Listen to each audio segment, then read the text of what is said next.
Hey guys, Branch Brown here, physical therapist, CrossFit coach, and wellness coach with Get Your Fix Physical Therapy. I've had a lot of runners specifically reach out to me recently as far as wanting some hip strengthening exercises, and a couple CrossFitters as well. But so I wanted to address that as far as the runners go.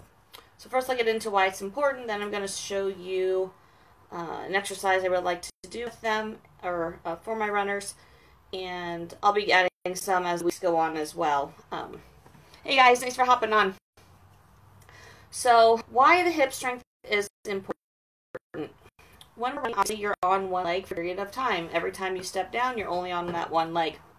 So you need those hips to be nice and strong in order to control the hip and the pelvis when you're running. If you don't have good hips, if they don't have the endurance, then we have a lot of problems down that chain of the leg as those knees fall in. So to demonstrate this, when you're on one leg, if that hip doesn't have the control, what happens is that knee can fall inward. So you're putting a lot of torque on the hip, you're putting a lot of torque on the knee and on that foot. So it's important to have good strength in your hips as well as the endurance in your hips to control this. So I'm going to show you one today. It's called a single leg RDL. And with this one, I'll show you actually without a kettlebell, then I'll show you with a weight. So the important thing is to keep your hips and your spine straight and level with this. So you're going to put one leg on the ground, the other leg's going to be de-weighted. From there, you're going to lean straight forward, hinging at your hips. So keeping that leg straight, you're going to hinge forward, and you're going to stand back up. The important thing is to keep these levels. What happens a lot of times is as you start coming down, your body learns how to compensate, and you get this rotation going on through there.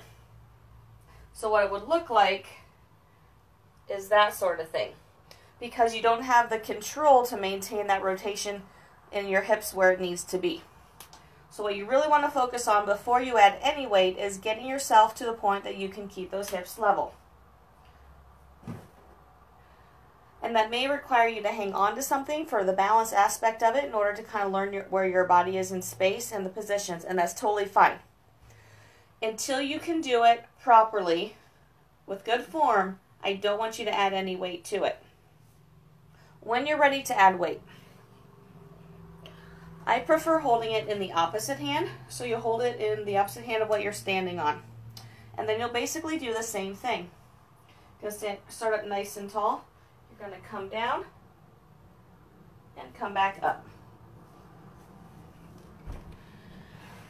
So that's a really good one to add in. Any single leg stuff is really good to do with any running activities to gain that strength in there.